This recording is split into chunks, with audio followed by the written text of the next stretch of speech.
The Thames Valley today is one of the most popular and populated places to live in the whole of Britain. But it's really, if you have to go back 600,000 years to when the first humans came to live by the riverbanks on the Thames. And it's only over the last 6,000 years or so that settlements and communities began to build up to the way that we know about them today from an archaeological kind of point of view. And it's particularly along that stretch of river between Chertsey and Runnymede that you can see evidence of settlements, early settlements. You have Bronze Age evidence of metalworking. You have, in the archaeology, you can see that there are stone axes and fragments of flints which have been found in the area, and even scraping tools, so that these are quite sophisticated communities growing up around this area, making use of the resources along the riverbank. So river crossings was just so important in enabling people to get from A to B, from an army to cargo, but rivers really were the fastest and safest way for hundreds of years. It was at these river crossings that transactions and trade would happen. Boat building is a skill and a tradition that's been passed down from father to son over and over the generations to create that perfect formula of how to make the perfectly balanced craft. It's a dying skill. There are so few artisan expert boat builders left today, and the work that they do really brings the history and heritage of the river alive. And along almost every stretch of river you'll come across the boat houses and communities of rowers who really, they own the river now. It's very much, it's all about bringing together that enjoyment and sporting sort of character of our country, and enjoying the river and maintaining our heritage and history. We obviously have no particular need of the river for trade nowadays. It's all about leisure and messing about in boats.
Chertsey Regatta started in 1851.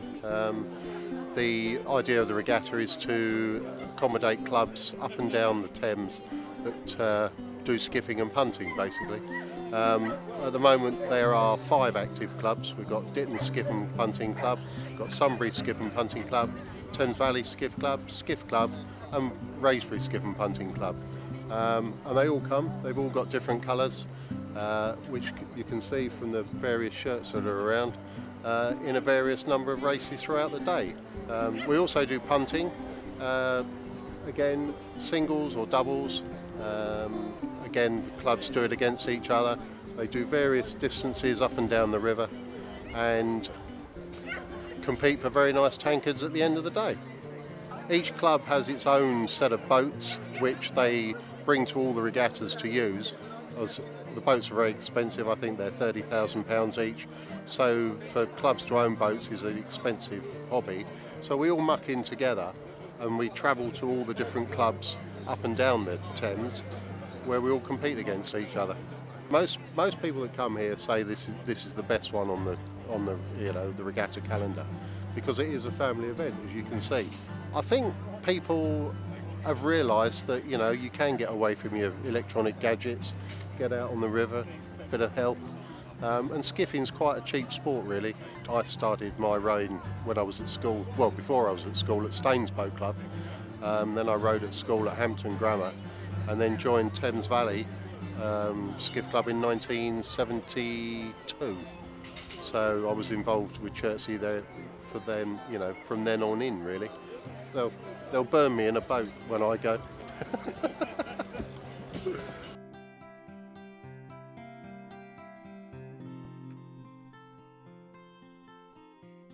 Well, I left school at 15. Didn't know what I wanted to do. My mother nagging me to go to work. So I saw an advert in a local paper, a general assistant required in a boatyard. So I thought, well, that'll do me till I find out what I want to do. And as soon as I walked in the boatyard, that was it. Was kind of hooked. To earn a living in the boat building industry is not that easy. It's only because I've been at it. Well, I'm 75, so I've been in it 60 years, and we've never really looked back. This yard, we actually built this in 1987. Everything that you can see here was built by us. There was no slipway. There was an old shed here. This has been a boatyard for over 100 years, but it was just a wooden shed on piers, so we just literally started again here. We're a dying breed, I'm afraid, but it makes it good for us because we haven't really got any competition. We're beautifully positioned. We're a day's trip by boat from London. Also, we're a day's trip from places like Henley and Marlow, where all the small, pretty boats come from. The last Dunkirk crossing, which was in 2015, there was just over 50 boats, Dunkirk boats, in the crossing, and we had worked on over 20 of them. We had a boat that had sunk in the tideway in Teddington a year ago. It was pulled out of the water as a wreck, was going to be scrapped. A customer of ours, who's very boat mad, managed to persuade some people to pay to restore it. And we just had a launching party 2 weeks ago in Marlow for this boat. It saved 83 lives. It was about to be scrapped, and we bought it for £1. But obviously spent quite a bit of money on it. But at any one time, we've always got at least 3 or 4 Dunkirk little ships here. That one on the slipway is 1938 as Dunkirk little ship. And we've also got a wreck. We've always got a wreck here that's waiting for a sympathetic owner to throw money at. I'm an addict, could say that. Sad case.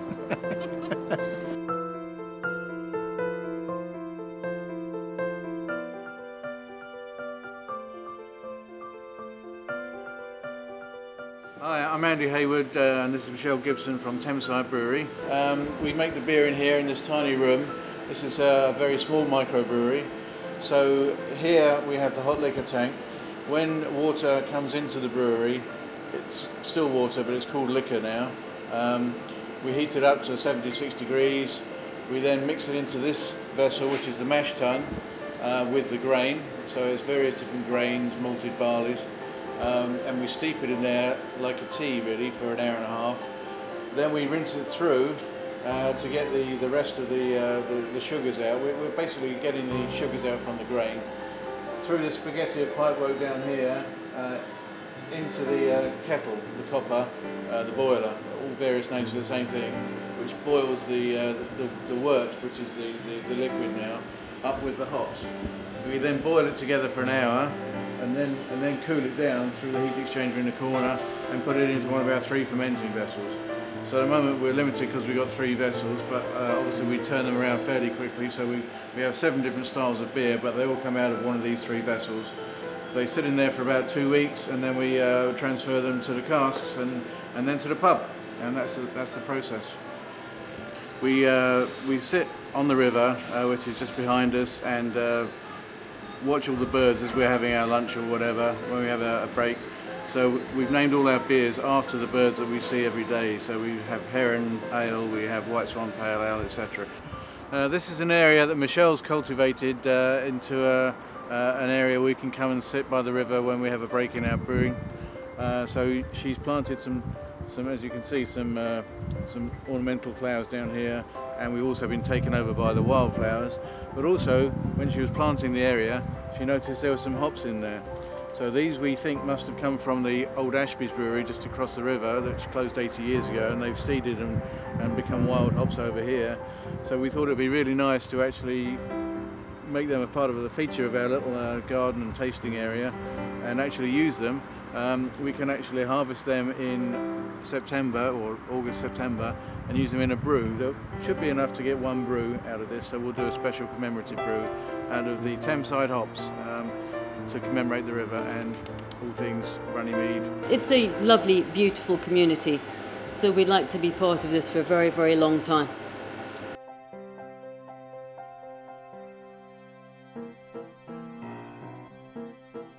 So we're here at Sir William Perkins School Boat Club. We've had this for around about 18 months. The girls at the school come down and use it every day. We're very fortunate to have access to the river. It's great to be located so close to a river. I think that it really allows the school to offer sports such as rowing, and also just to offer nice social events down here in front of the Thames. We've got 30 boats at the moment. I think the students at the school get so much from being able to be outside on the river. We come down here at the moment 6 times a week. So our coach gave us the amazing opportunity to row with 2 ex-Olympians, Katie Greaves and Debbie Flood, which was an amazing opportunity at Henley. We weren't really there to qualify, it was more to inspire. It's about the kind of Olympic motto is like inspire a generation, so we're really trying to carry that on and give other people the opportunities that we've had. It's really nice to see how other people feel about it, and as you say, it's a real community feel. So we typically have 11 sessions a week, which is quite intense, but we really enjoy it, and sessions vary from 2 to 3 hours.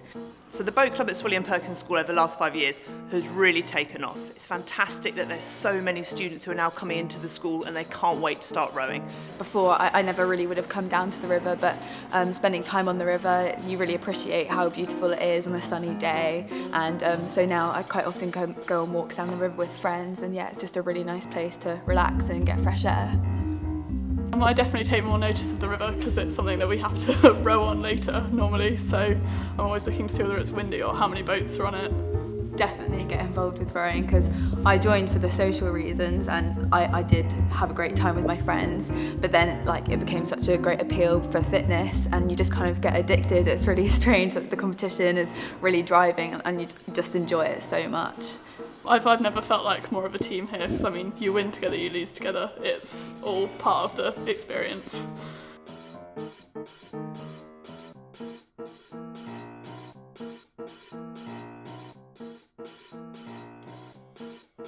So my name's Glenn Skelton. I work for Surrey Wildlife Trust, and over the past 4 years we've been working to try and bring Surrey's rivers up to a good ecological status. Surrey Wildlife Trust is the host of the Riverway Catchment Partnership, and we work with different partners around the county to try and improve local rivers for both wildlife and people. What the Wildlife Trust is trying to do in partnership with St George's College and the Environment Agency is to improve this river for wildlife by creating things that do not increase the flood risk across the catchment, but can actually bring wildlife back to the county. Over the course of the next 3 months, Surrey Wildlife Trust will be working with St George's College to come into the river and start putting some of those ecological features which are missing within the channel back in. This is a back channel which runs into the Chertsey Bourne. Perfect place for fish to come and hide during high flows. And what we'll be doing is enhancing this channel to try and create it so it's a much more habitable place for things like fish. One of the main issues we have across the rivers now is that they're heavily overshaded by the canopy, by the trees. So part of the works that we'll be carrying out is to try and just open up some areas of this canopy, get more light into the channel. When you open up light to the channel, you suddenly see an explosion in the life there. Underneath the surface is where we have all of the gravels, and it's these gravels which contain most of the life within the river. It's important to remember that rivers, it's not just about the wildlife, it's also about the people who use them, such as anglers, canoeists, all who have a stake in the river, and we want to ensure that the work that we do does not impede on other user groups as well. And it's through partnership working that we have access to the canoe clubs, and we can ensure that any works that we're carrying out on the river are not affecting those special areas for canoeists. It's so important for everyone to understand how important our rivers are. They do provide us with drinking water, managed correctly, they can protect us from flooding as well. The improvement of rivers really can't be done without the involvement of local communities, and this is really where we put our main focus in everything that we do.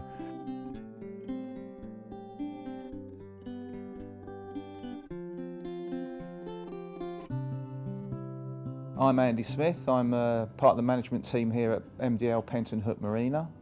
I've been working here for over 11 years and the marina is the largest inland marina in the UK. As you can see from behind me, we are currently on a backwater of the Thames, and the main Thames is just beyond us by about half a mile. We are open 365 days of the year, and we've got guys here all day long and all night long. We've got 10 tenants on site that range from selling boats, servicing boats, selling bits and pieces for boats, and also there's a yacht club here which is thriving as well. This is the first MDL marina going back to over 40 years this was purchased. It's changed massively from a hole in the ground basically to now what we've got here. And improvements are being made pretty well much every day of the year. It's a great area to work in. Obviously I look out of my office and look at boats and wildlife and people enjoying themselves, so it's a beautiful place to work. In the summer it's absolutely stunning. We got a family of foxes, family of geese, swans, grebes. So it's the Thames, working on the Thames, working in the marina environment I shouldn't think there's too many places more enjoyable to work than that. We are located pretty well much perfectly. If you want to go into London, you can get into London 4 to 5 hours on your boat, and if you want to go upstream into Oxford and beyond, it's absolutely beautiful up there. I know I've rowed it and I've walked it, and it's fantastic. That's the main attraction for the Thames. There's so much to do and see along the Thames, you know, Thorpe Park, Runnymede, obviously those places are places of Magna Carta, places of natural beauty, and then a bit further up you've got Windsor Castle and places like that, which are really great places to visit. So that's the big attractions for the Thames, is that it's freedom more than anything else. You can go anywhere and within a few hours you can be somewhere completely different and away from the hustle and bustle of your normal working life.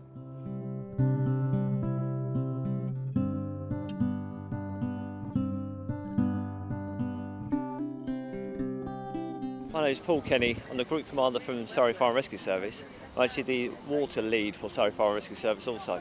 We're here today to actually try to communicate and work with the members of the public as what we call a tri-borough campaign involving Runnymede, Spelthorne and Elmbridge, and also emergency services as in Surrey Fire, Surrey Search and Rescue, Surrey Police and Surrey Ambulance Service.